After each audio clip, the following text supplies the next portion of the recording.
Media మిత్రులందరికీ కూడా ధన్యవాదాలు. ముఖ్యంగా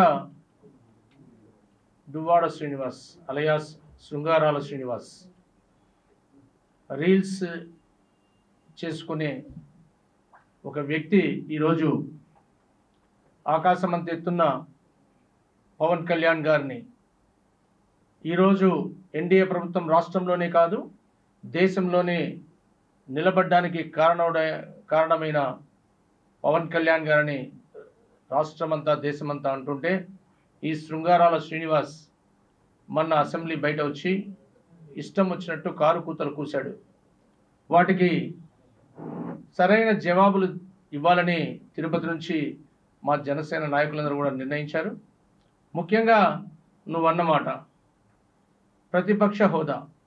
దయచేసి శ్రీనివాస్, నీకు ప్రతిపక్ష హోదా అంటే ఏమో తెలుసో తెలీదో నాకు తెలియదు. 18 సీట్లు ఉంటే కానీ యాజ్ పర్ ద రూల్ ప్రతిపక్ష హోదా రాదు. ప్రతిపక్ష హోదా నీకు ఇవ్వడం ఎన్డీఏ ప్రభుత్వం పని కాదు. ప్రతిపక్ష హోదా నీకు వైఎస్ఆర్ ప్రభుత్వానికి మీకు ప్రజలే ఇవ్వలేదు.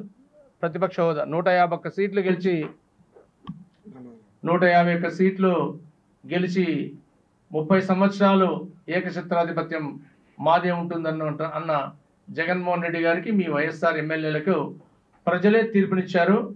ప్రతిపక్ష హోదా ఇవ్వడం మా చేతుల్లో లేదు, ప్రజలు నిర్ణయించారు మీకు ప్రతిపక్ష హోదా రాదు. 5'2" హైట్ ఉన్న ముఖ్యమంత్రి తమ్ముడైనా కొడుకైనా ఎస్ఐ సెలక్షన్లో సెలెక్ట్ కారు. There is a rule. ఆ రూల్ ప్రకారం మీకు ఒక రూల్ ఉంది. అక్కడ 18 సీట్లు లేని మీకు ప్రతిపక్ష హోదా రాదు. అది తెలియకుండా నువ్వు బయటకు వచ్చి మీడియా ముందు కారు కూతలు కూస్తున్నావు, జాగ్రత్త. పవన్ కళ్యాణ్ గారు నెలకు 50 కోట్లు తీసుకున్నావు. మూర్ఖుడా, బుద్ధుందా నీకు లేదా? ఆయన ఒకరోజు నటిస్తేనే 2 కోట్ల రూపాయలు. 10 సంవత్సరాలు ఆయన తన ఉజ్వల భవిష్యత్తు, బంగారు భవిష్యత్తు అంటే అత్యంత విలాసవంతమైన సినిమా రంగాన్ని వదిలి పార్టీ తనొక్కడే పెట్టి 2014లో ప్రయాణం చేసి ఈరోజు మామూలుగా మీ యొక్క ప్రభుత్వంలో 5 మంది ఉన్నారు ఉప ముఖ్యమంత్రులు. ఉప ముఖ్యమంత్రి అంటే అర్థం తెలియకుండా 5 మంది ఉన్నారు. ఈరోజు కొంతమంది పదవి తీసుకుంటే వాళ్ళకి అలంకారం, కానీ ఆ ఉప ముఖ్యమంత్రి పదవికే అలంకారం తెచ్చింది పవన్ కళ్యాణ్ గారు. అది గుర్తుపెట్టుకోవాల్సిందిగా చెప్తున్నాం. శ్రీనివాస్, శృంగారాల శ్రీనివాస్ ఆయన డబ్బే సంపాదించాలనుకుంటే ఆయన సినిమా రంగమే ఆయనకి, కానీ తనకు ప్రజలకు సేవ చేయడమే లక్ష్యంగా ముందుకొచ్చాడు. మళ్ళా ఇంకొక మాట చెప్పావు, మా జగనన్న సభలకు తోలితే వచ్చే జనాలు కాదు, అందరికీ తెలుసు జగనన్న సభలు ఎలా పెట్టారు, ఏంటి, జనాలు ఎలా వచ్చారు అని. పవన్ కళ్యాణ్ గారు వస్తే సముద్రం ఈనిందా, చీమల పుట్ట పగిలిందా అన్నట్టు 10 సంవత్సరాల నుంచి ప్రతిపక్షంలో ఉన్న ఆయన వెంట ప్రజలు ఎలా వచ్చారో ప్రజలకు మనం చెప్పాల్సిన అవసరం, నువ్వు చెప్పాల్సిన అవసరం లేదు. అదే మీ వైఎస్ఆర్సీపీ యొక్క మీటింగ్లు ఎలా పెట్టారో ప్రజలందరికీ తెలుసు. మూడవది, మేమేమన్నా దోపిడీలు, దొంగతనాలు, లంచాలు ఏమైనా తీసుకున్నామా, మా మీద ఏదో మాట్లాడితే కేసులు పెడుతున్నారో అంటున్నావు. మీరు ఏ దోపిడీ చేశారో ప్రజలందరూ కళ్ళారా చూశారు కాబట్టి రోడ్డు పక్కన ఆ రోజు ఇసుక మేటలు వేసి దోపిడీ చేశారు, ఎర్రచందనం స్మగ్లింగ్ చేసి దోపిడీ చేశారు, ఫారెస్టులను ఆక్రమించుకున్నారు. లిక్కర్ వ్యాపారంలో టెంకాయకున్న వంకాయకున్న పేటీఎం ఉండేది, లిక్కర్లో క్యాష్ డీలింగ్ పెట్టి ఎలా సంపాదించారు, ఇవన్నీ లెక్కలు మా పవన్ కళ్యాణ్ గారు ఎప్పుడు చెప్తుంటారు. నాకు తెక్కుంది, దానికి ఒక లెక్క ఉంది. మీరు అంటున్నారే దోపిడీలు చేసామా, దొంగతనం చేసామా. మీ దోపిడీని ఒక్కటొక్కటి, ఫారెస్ట్ దోపిడీ ఏంటి, రెడ్ శాండల్ దోపిడీ ఏంటి, లిక్కర్లో దోపిడీ ఏంటి. ఇప్పుడు వేశారు కమిషన్, మీరు చూసారో లేదో, లిక్కర్ మీద కమిషన్ వేశారు. ఇసుక దోపిడీ ఎలా చేశారో ఒక్కొక్కటి సాక్ష్యాధారాలతో ముందు చూపిస్తాం. ఖచ్చితంగా నువ్వు ఏవైతే ప్రశ్నించావో వాటన్నిటి కూడా ఆన్సర్ త్వరలో ఉంది. అలాగే ఈ శృంగారాల శ్రీనివాస్ ఇంకొకసారి నోరిప్పితే ఏం చేస్తారో ప్రజలే నిర్ణయిస్తారు. ఖచ్చితంగా చెప్తున్నాం, పవన్ కళ్యాణ్ గారు ఈరోజు రాష్ట్ర దేశ ఎన్డీఏ ప్రభుత్వం నిలబడడానికి ముఖ్య కారకుడైన నాయకుడు. అటువంటి నాయకుడిని ఇంకొకసారి నువ్వు మాట్లాడితే ఈ శృంగార శ్రీనివాస్కి ఆన్సర్ జనసేన నాయకులే చెప్తారు. పవన్ కళ్యాణ్ గారు ఆకాశం అయితే నువ్వు ఆయన మీద ఉమ్మాలని చూస్తే నీకే అదంతా పడుతుందని మీరు తెలుసుకోవాలని దువ్వాడ శ్రీనివాస్కి తెలియజేస్తూ ఖచ్చితంగా చెప్తున్నాం. పవన్ కళ్యాణ్ గారు నువ్వు అన్నావు ఏం చేశాడు, ఎందుకు ప్రశ్నించాడు, గొంతు మూగపోయిందా అని. మొన్న కడప జిల్లాలో వీరబల్లిలో ఒక ఉద్యోగస్తుని అమానుషంగా మీ వైఎస్ఆర్సీపీ నాయకులు కొడితే హుటాహుటను వచ్చి అతని వైపు నిలబడి ఆ ఉద్యోగస్తుని వైపు నిలబడి మాట్లాడాడు పవన్ కళ్యాణ్ గారు. ఏ రోజు ఏ నాయకుడు కూడా అరకు అడవుల్లోకి వెళ్ళాలంటే నక్సలైట్ల భయంతో గజగజ వణికిపోయే చోట చెప్పులు లేకుండా వెళ్ళి ఈరోజు ఆ యొక్క అరకు ప్రాంతంలో కంప్లీట్గా రోడ్లు వేయిస్తున్న నాయకుడు పవన్ కళ్యాణ్ గారు. గ్రామ స్వరాజ్యం దేశ స్వరాజ్యం అన్న గాంధీజీ కలలుగన్న ఆ మాటని నిజం చేసే విధంగా పంచాయతీరాజ్ శాఖ తీసుకొని ఈరోజు ఒకే రోజు 13,326 గ్రామ సభలు పెట్టి గ్రామ స్వరాజ్యాన్ని తీసుకురావాలి, గ్రామం పటిష్టంగా ఉంటే రాష్ట్రం దేశం బాగుంటుందని పవన్ కళ్యాణ్ గారు అడుగులు ముందుకు వేస్తున్నారు. ప్రజలు ఇవన్నీ చూస్తున్నారు, నువ్వు చెప్పాల్సిన అవసరం లేదు. ఈరోజు అత్యధికంగా ఫండ్స్ గ్రామాలకు రిలీజ్ అయ్యాయి. వాటర్ సప్లైకి అయితే ఏమి, రోడ్లకైతే ఏమి వేల కోట్లు తీసుకొచ్చింది పవన్ కళ్యాణ్ గారు. ఆ శాఖని ఈ యొక్క శృంగారాల శ్రీనివాస్కి మేము తెలియజేస్తున్నాం. అలాగే ముఖ్యంగా ప్రశ్నించడం మా నాయకుడికి తెలుసు. ఆ రోజు బీజేపీతో అలయన్స్లో ఉండి కూడా విశాఖ ఉక్కు ఆంధ్రుల హక్కు అని ప్రశ్నించిన నాయకుడు పవన్ కళ్యాణ్ గారు. అమిత్ షా గారిని కలిసిన నాయకుడు పవన్ కళ్యాణ్ గారు. ఈరోజు ఆ ప్రశ్నకు సమాధానంగా వేల కోట్లు విశాఖ ఉక్కుకు వచ్చి ఈరోజు విశాఖ ఉక్కు పరిశ్రమ నిలబడిందంటే దాని వెనుకల ఉన్న వ్యక్తి పవన్ కళ్యాణ్ గారిని ప్రజలందరికీ తెలుసు. ఈ యొక్క శృంగారాల శ్రీనివాస్ మాట్లాడినంత మాత్రాన ఆకాశం చిన్నబోదు, సూర్యుడికి మబ్బులు అడ్డం రావు అనే విధంగా పవన్ కళ్యాణ్ గారి యొక్క చేసే ప్రతి ఒక్క పనిని కూడా ప్రజలు చూస్తున్నారు. ప్రజలు సామాన్యంగా నాయకులు వస్తే వాళ్ళ అధినాయకుడికి ఫ్లెక్సీలు కడతారు. రాబో రోజుల్లో ప్రజలే పవన్ కళ్యాణ్ గారి ఫ్లెక్సీలు కట్టేది వస్తుంది. ఆయన మంచితనానికి, ఆయన కష్టపడుతున్న తీరుకు ఖచ్చితంగా చెప్తున్నాం. ఈ ఎన్డీఏ ప్రభుత్వం నిన్నైతే ఏదైతే పవన్ కళ్యాణ్ గారు చెప్పారో ఎన్డీఏ ప్రభుత్వం రాబో రోజుల్లో పటిష్టంగా ఉండి ప్రజల శ్రేయస్సు కొరకు పనిచేస్తుంది, కానీ ఎన్డీఏ ప్రభుత్వం స్వార్థానికి పనిచేయదు అనే విషయాన్ని ప్రజలే తెలుసు.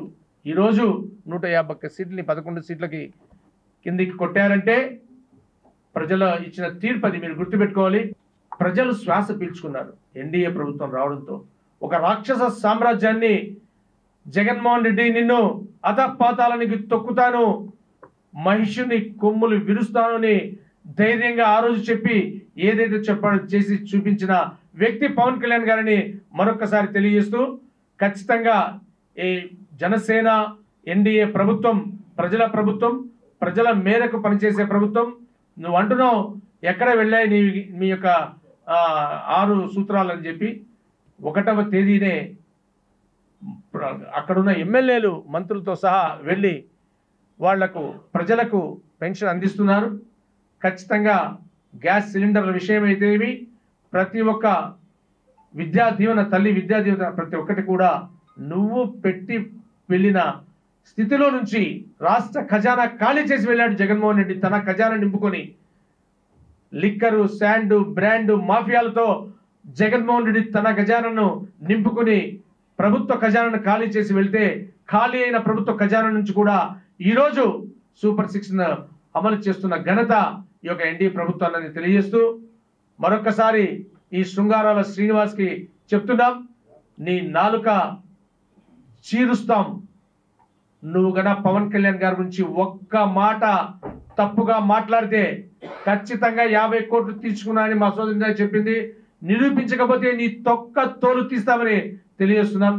ఈ అవకాశం ఇచ్చిన మీడియా మిత్రులందరికీ మరొకసారి ధన్యవాదాలు తెలియజేస్తున్నాను. ప్రజలు తరిమేశా కూడా రాష్ట్రంతో మాకేం పని, బడ్జెట్తో మాకేం పని, మాకు ప్రతిపక్ష హోదా కావాలి, ప్రతిపక్ష హోదా కావాలి. ప్రతిపక్ష హోదా కావాలి అంటే జనాలు ఇచ్చిన తీర్పు అది. ఆ తీర్పును కూడా మీరు లెక్క చేయకుండా మీరు చేసినటువంటి వెధవ వేషాలన్నీ వేసేసి దోపిడీలు, దౌర్జన్యాలు, దొంగతనాలు, గూండాయిజం అన్నీ చేసి మిమ్మల్ని చూసి ప్రజలు విసిగిపోయి మిమ్మల్ని ప్రతిపక్ష దీనికి కూడా మీరు పనికిరారని చెప్పని ప్రజలు తరిమేస్తే మీరు ప్రతిపక్ష హోదా కావాలని చెప్పి పట్టుబడతారా? గవర్నర్ ప్రసంగం గురించి మా జనసేన పార్టీ అధ్యక్షులు పవన్ కళ్యాణ్ గారు ఎంత వివరణగా ప్రజలకు అర్థమయ్యే విధంగా నీట్గా మాడితే అసెంబ్లీ బయట వచ్చి ఒక దువ్వాడ దున్నపోతు, సారీ ఏం పేరు, దువ్వాడ శ్రీనివాసరావు, మామూలుగా ఆయన్ని దున్నపోతుతో పోల్చడం కూడా తప్పే. అసెంబ్లీలో ఏం జరిగింది, మిమ్మల్ని ప్రజలు చీకొట్టి మిమ్మల్ని తరివేసినా కూడా ఇంకా నీకు బుద్ధి లేకుండా బయట వచ్చి నువ్వు మా నాయకుడి గురించి విమర్శిస్తావా? నీ కుటుంబాన్ని ఈరోజు రోడ్లో తరివేసి మీ పిల్లం పిల్లకాయల్ని రోడ్లో వదిలేసి నువ్వు ఇష్టాచారంగా గవర్నమెంట్ పోయిందనే బాధ కూడా లేకుండా ఎక్కడ పడితే అక్కడ మీ ప్రేమ జంట రీల్స్ చేసుకుంటూ, అయినా దువ్వాడం నీకు బుద్ధుందా? పవిత్ర పుణ్యక్షేత్రం తిరుమలకు వచ్చావు, తిరుమలకు వచ్చి దర్శనం చేసుకున్నావా? లేదు.